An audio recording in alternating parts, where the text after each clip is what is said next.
Selamat malam Bapak Ibu dan jemaat yang dikasihi Tuhan, Shalom.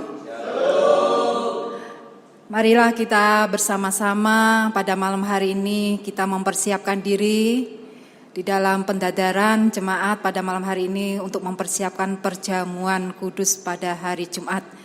Mari kita bersama-sama membuka kidung jemaat nomor 33 baitnya yang pertama.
Mari kita bersama-sama berdoa. Tuhan Yesus, terima kasih Engkau telah mengumpulkan kami anak-anak-Mu pada malam hari ini di rumah ibadah-Mu pada malam hari ini. Tuhan telah menuntun kami, di mana kami akan bersama-sama mempersiapkan diri untuk maju di dalam perjamuan kudus, untuk mendadar diri kami masing-masing. Oleh karena itu ya Tuhan, hadirlah Roh Kudus tengah-tengah kami pada malam hari ini. Kami menyerahkan seluruh rangkaian pendadaran jemaat pada malam hari ini, dari awal, pertengahan hingga akhir, hanya di dalam nama Tuhan kami Yesus Kristus. Amin. Sebelum kita bersama-sama mendengarkan firman yang akan disampaikan oleh Bapak Penatua Heribertus, kita terlebih dulu memuji dan muliakan nama Tuhan dari Kidung Jemaat nomor 27, baitnya yang pertama.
Waktu dan tempat kami persilakan untuk Bapak Heribertus.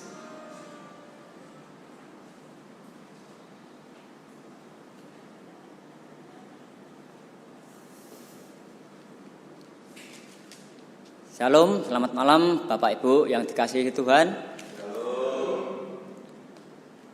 Mari sebelum kita masuk ke dalam firman, kita kembali memuji nama Tuhan dari Kidung Jemaat nomor 29, bait yang pertama.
Bapak Ibu yang terkasih di dalam Tuhan kita Yesus Kristus,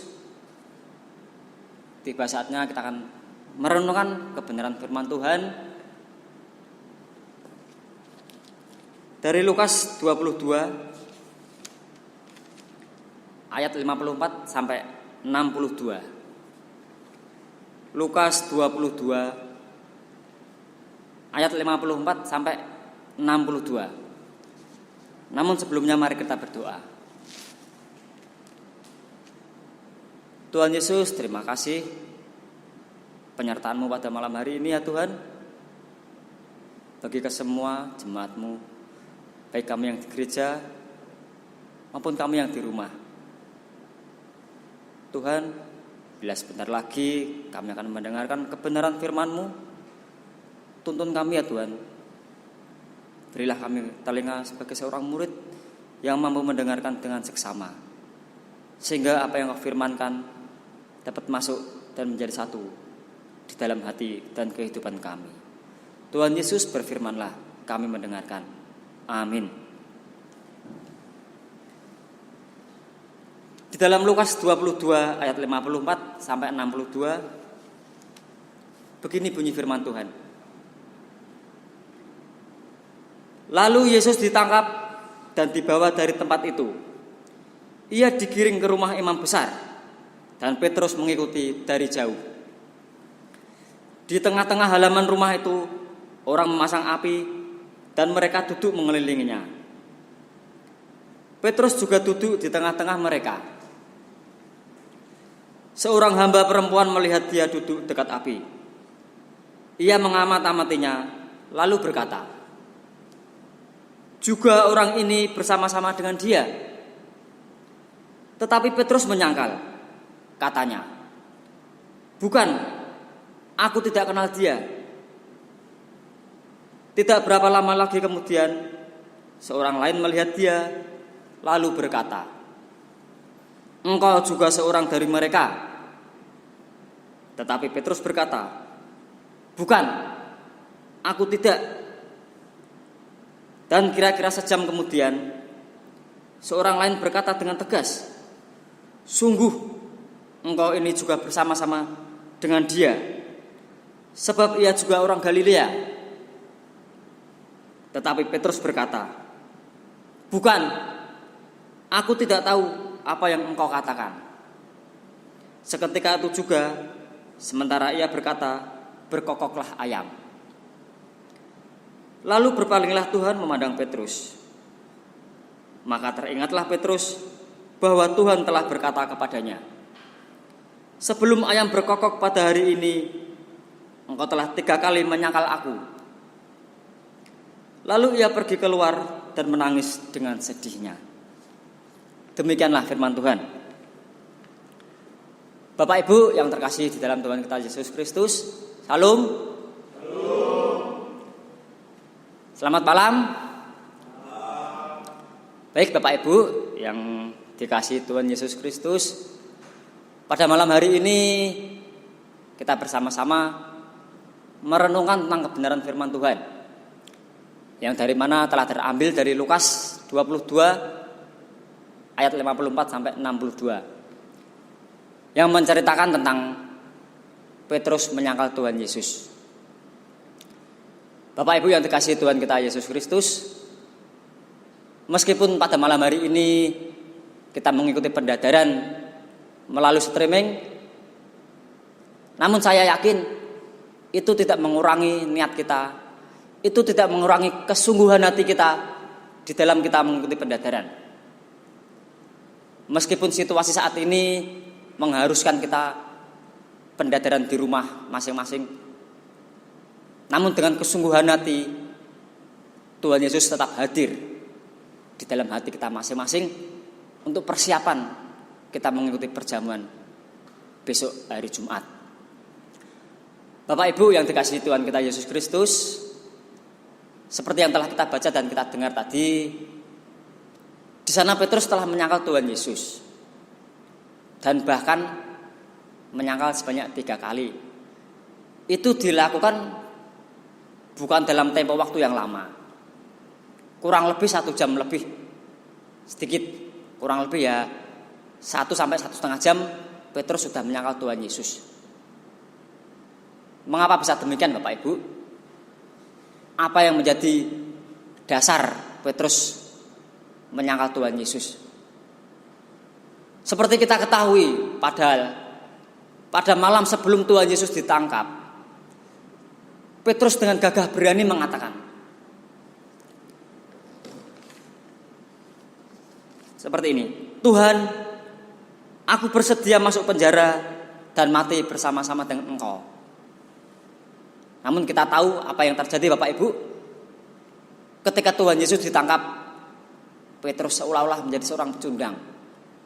Dia lari, dia meninggalkan Tuhan Yesus dari jarak yang sangat jauh. Meskipun Petrus terus mengikuti Tuhan Yesus, namun para murid yang lain juga lari meninggalkan Tuhan Yesus. Seringkali Bapak Ibu, ketika suatu peristiwa hadir, suatu penderitaan, suatu bencana, itu juga bisa mengakibatkan iman seseorang menjadi goyah, iman seseorang menjadi lemah, dan bahkan seseorang bisa meninggalkan Tuhan Yesus karena suatu peristiwa yang mengakibatkan dia meninggalkan Tuhan Yesus. Hal yang sama dialami Petrus. Ketika Tuhan Yesus ditangkap, Petrus tidak mau seperti apa yang dia katakan tadi, rela ditangkap dan mati bersama-sama Tuhan Yesus. Istilah Jawane itu Petrus golek amane dhewe. Petrus mencari keselamatan untuk dirinya sendiri. Sama seperti kita Bapak Ibu. Ketika kita dihadapkan pada suatu masalah, suatu penderitaan, seringkali kita malah menjauh dari Tuhan Yesus. Kita golek amane dhewe. Sing penting aku aman. Sing penting aku berhasil, sukses, kaya raya. Untuk yang lain no way. Bapak Ibu yang dikasihi Tuhan kita Yesus Kristus. Penyangkalan Petrus terhadap Tuhan Yesus juga sering kita lakukan. Bahkan sadar atau tidak sadar, dalam kehidupan kita sehari-hari, kita sering menyangkal Tuhan Yesus melalui pikiran kita, perkataan kita, maupun perbuatan yang kita lakukan. Sadar atau tidak sadar, setiap hari kita melakukannya. Sadarkah Bapak Ibu bahwa kita sudah menyangkal Tuhan Yesus melalui pikiran-pikiran kita? Seringkali kita merencanakan sesuatu yang jahat. Pikiran-pikiran yang ada pada diri kita seringkali suatu rancangan yang buruk untuk sesama. Contoh, ketika kita disakiti, ketika kita diperlakukan tidak adil oleh orang lain, pasti kita juga memiliki pemikiran dan rencana, mau tak bales. Kita memiliki rancangan yang buruk untuk seseorang supaya kita bisa membalas. Itu sama saja kita menyangkal Tuhan Yesus. Kenapa bisa demikian? Menyangkal itu berarti dengan sengaja tidak mengakui, tidak mau kenal. Seperti halnya Petrus. Petrus sebenarnya itu kenal dengan Tuhan Yesus. 3,5 tahun kebersamaan Petrus bersama Tuhan Yesus seolah-olah sirna, seperti sia-sia. Petrus dengan sengaja menyangkal Tuhan Yesus, dengan sengaja tidak mengakui, dengan sengaja tidak kenal. Untuk apa? Golek amane dhewe supaya dia selamat. Sama seperti kita. Sadarkah kita Bapak Ibu Saudara, kita sudah menyangkal Tuhan Yesus melalui perkataan. Di dalam kita beraktivitas setiap hari, baik kita di keluarga, ataupun di tempat kerja, atau di lingkungan masyarakat, kata-kata yang kita ucapkan seringkali yang keluar adalah kata-kata kutuk, kata-kata jorok, kata-kata kotor. Itu sama saja kita menyangkal Tuhan Yesus. Bila kita mengenal Tuhan Yesus dan mengakui Tuhan Yesus, pastinya kita tahu apa yang Tuhan Yesus kehendaki, apa yang Tuhan Yesus perintahkan. Tuhan Yesus tidak pernah mengajarkan kita untuk mengutuki orang lain melalui perkataan. Tuhan Yesus tidak pernah mengajarkan kita untuk mengata-ngatai orang, apalagi kebun binatang keluar. Tuhan Yesus tidak pernah seperti itu. Yang Tuhan Yesus ajarkan adalah kita bisa menjadi berkat meskipun melalui perkataan. Ketika kita menyimpang dari perintah Tuhan Yesus, itu sama saja juga kita menyangkal Tuhan Yesus. Sadarkah kita Bapak Ibu, melalui perbuatan-perbuatan kita setiap hari, kita sudah menyangkal Tuhan Yesus. Ketika kita menyakiti orang lain secara fisik, ketika kita berbuat tidak adil terhadap sesama, ketika kita berbuat curang, kita sudah menyakiti hati orang lain, itu sama saja kita sudah menyangkal Tuhan Yesus. Tuhan Yesus tidak pernah mengajarkan kepada kita hal-hal seperti itu. Tuhan Yesus mengajarkan kita hidup di dalam kasih. Kasih itu sabar. Kasih itu memberi. Kasih itu murah hati. Kasih tidak pernah menyakiti. Namun kita sebaliknya Bapak Ibu, melalui perbuatan kita seringkali itu di luar kasih. Tuhan Yesus mengajarkan kasih yang tidak terbatas, kasih yang unlimited. Bapak Ibu saudara berlomba-lomba setiap bulan membeli pulsa, membeli kuota yang unlimited. Namun sadarkah Bapak Ibu, masih punyakah kita kasih yang unlimited, kasih yang tidak terbatas? Jemaat yang dikasihi Tuhan Yesus, mari pada malam hari ini di dalam kita pendadaran, hendaknya kita mengakui, kita menyesali, kita ini manusia berdosa. Perlu kita ingat dan perlu kita sadari bahwa pengorbanan Tuhan Yesus di kayu salib itu sudah menebus lunas hutang-hutang kita. Kita sudah dibebaskan dari dosa. Seperti Petrus yang tadi sudah menyangkal Tuhan Yesus, namun dia menyadari dan dia menyesal, lalu minta ampun kepada Tuhan. Hendaklah kita demikian. Ketika kita sudah berdosa, dan kita memang berdosa, kita harus menyadari bahwa kita berdosa dan menyesali, dan kita harus bertobat. Seperti anak bungsu di dalam Alkitab, ketika dia berdosa kepada Bapa dan sorga, dia menyadari hal itu. Lalu dia bangkit, dia bertobat dan kembali kepada Bapa. Pintu pengampunan selalu terbuka bagi kita semua. Bapa di sorga tetap akan memberi kita pengampunan. Bapak Ibu di rumah dan di gereja yang dikasihi Tuhan kita Yesus Kristus, mari pada malam hari ini sebagai penutup renungan, saya ingin mengajak Bapak Ibu untuk dapat introspeksi diri, untuk dapat merenungi segala kesalahan-kesalahan kita, segala dosa-dosa kita, dan kita harus bertobat dan kita mohon ampun supaya kita disiapkan untuk besok Jumat kita mengikuti perjamuan kudus. Dan sejatinya Tuhan Yesus juga rindu supaya kita hadir di dalam perjamuan kudus, baik di gereja maupun kelak di surga. Amin. Bapak Ibu yang dikasihi Tuhan kita Yesus Kristus, tiba saatnya kita masuk di dalam acara pendadaran yang pada malam hari ini kita bersama-sama mengikuti pendadaran meskipun secara streaming. Namun saya yakin kekusukan tetap ada di dalam hati kita masing-masing. Bapak Ibu Saudara yang dikasihi Tuhan kita Yesus Kristus,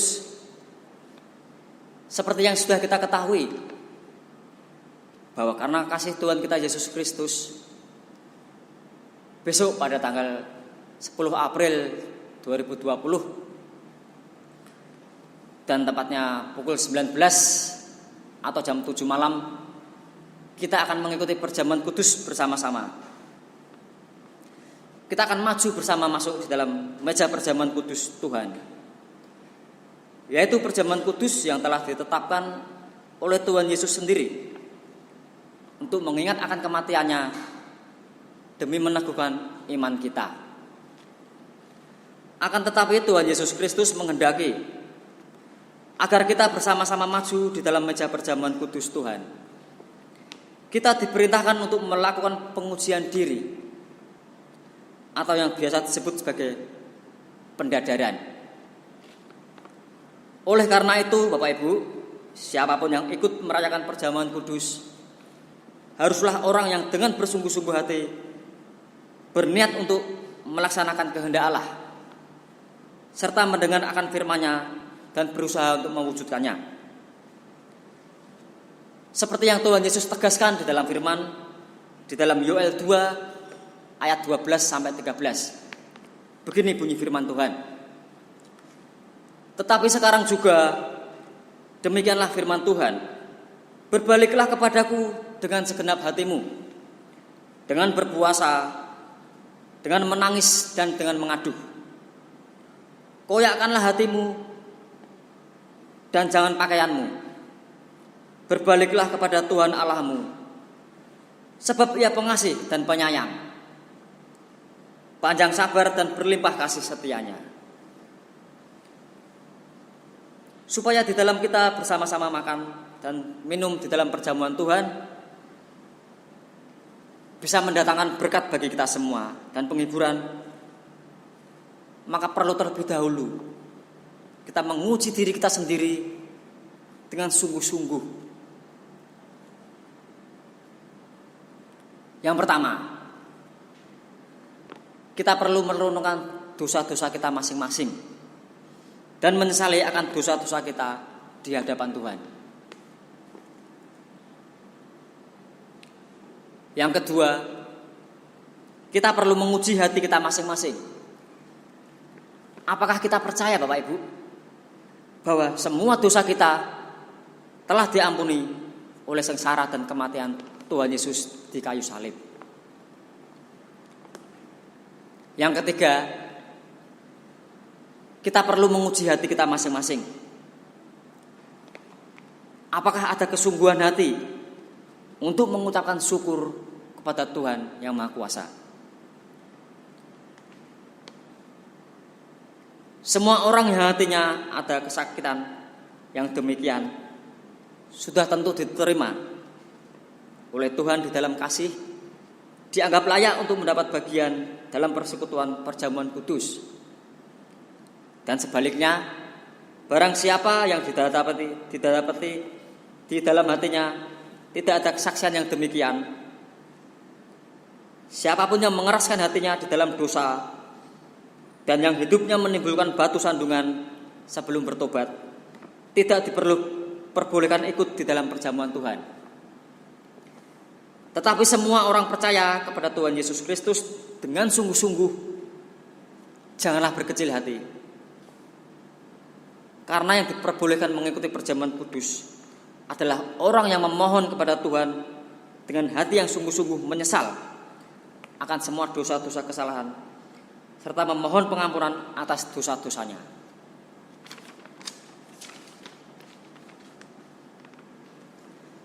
Di dalam kita bersatu dan bersekutu di dalam perjamuan kudus, kita perlu mengingat kepada Tuhan, yang artinya adalah, yang pertama, supaya kita mengingat akan sengsara dan kematian Tuhan kita Yesus Kristus. Karena perjamuan kudus itu adalah gambar serta tanda Tuhan yang disalib. Yang kedua, supaya kita percaya bahwa Tuhan Yesus Kristus telah dikorbankan karena dosa-dosa kita. Dan supaya kita percaya akan hal itu, Tuhan Yesus menetapkan perjamuan kudus, yaitu pada malam menjelang Ia diserahkan. Ia mengambil roti, memecah-mecahkan dan memberikannya kepada murid-muridnya, seraya berkata, "Inilah tubuhku yang diserahkan bagi kamu. Perbuatlah ini menjadi peringatan akan aku."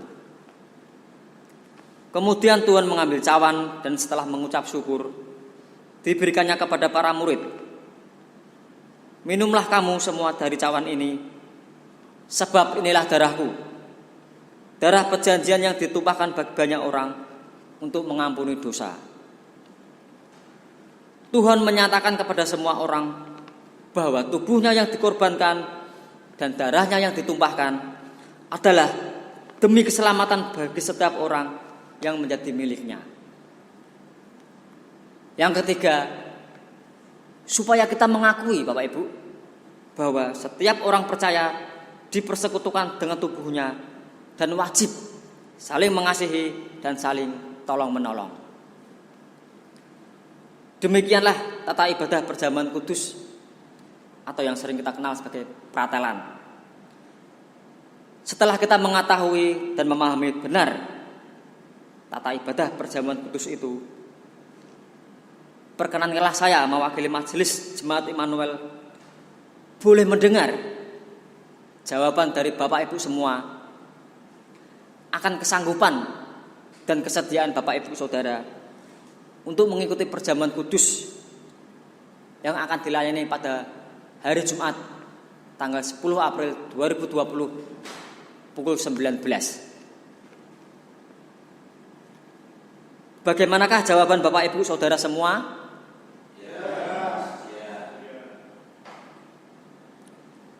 Roh Tuhan Yesus Kristus sendiri kiranya mengajar kepada kita supaya di dalam kita menguji diri kita masing-masing dan di dalam kita mengingat akan sengsara dan kematian Tuhan kita Yesus Kristus, menjadikan nama Tuhan dimuliakan, dan perjamuan kudus itu menjadikan kekuatan bagi iman kita. Amin. Marilah kita bersama-sama kita mengikuti perjamuan kudus dengan kesiapan diri, kesiapan hati, dan juga akal budi. Marilah kita menjaga kemurnian iman kita, menanggalkan perbuatan manusia lama, dan mengenakan manusia baru yang setelah dikuduskan Tuhan. Serta menyadari bahwa kita mengikuti perjamuan kudus di dunia dengan iman dan kekudusan. Maka sebenarnya kita telah menerima undangan untuk ikut serta dalam perjamuan kudus di surga. Marilah kita bersiap menerima perjamuan kudus sampai Tuhan Yesus datang kembali. Bapak Ibu yang dikasihi Tuhan kita Yesus Kristus, mari kita berdoa.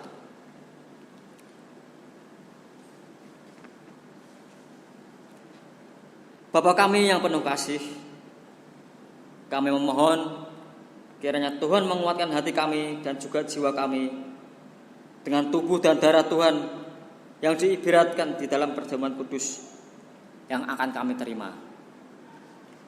Kiranya Tuhan menunjukkan semua dosa dan kesalahan kami, dan ajarilah kami senantiasa bersyukur kepada Tuhan di dalam segala keadaan apapun. Bimbinglah kami ya Tuhan, supaya kami senantiasa bertumbuh di dalam kasih dan senantiasa dapat memuliakan nama Tuhan dimanapun kami berada. Berilah kepada kami kasih dan pengharapan yang cukup, dan berilah kepada kami kekuatan dan kemampuan untuk memikul salib Tuhan sepanjang hidup kami. Berilah di dalam hati kami kemurahan kepada semua orang, supaya kami senantiasa bersedia dan bersemangat di dalam memberitakan Injil Tuhan. Jagalah hati mulia kami ya Tuhan, mulai dari sekarang sampai nanti kami boleh menerima perjamuan kudus, sehingga kami Tuhan layakkan untuk menerima perjamuan kudus. Kiranya hanya di dalam nama Tuhan Yesus sebagai Raja dan Kepala Gereja Engkau dipermuliakan. Amin. Bapak Ibu yang dikasihi Tuhan kita Yesus Kristus, pendadaran pada malam hari ini sudah selesai, dan mari kita tutup dengan pujian dari Kidung Jemaat nomor 34, sekalian kita memberikan persembahan.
Bapak Ibu yang dikasihi Tuhan kita Yesus Kristus, kiranya pendadaran pada malam hari ini sudah selesai, dan saya kembali mengingatkan supaya kita semua bisa menjaga hati kita, menjaga pikiran kita, menjaga semua perkataan dan perbuatan kita, supaya kita terhindar dari segala dosa, dan kita meminta kepada Tuhan supaya kita tetap dijaga sampai besok kita ikut di dalam perjamuan kudus.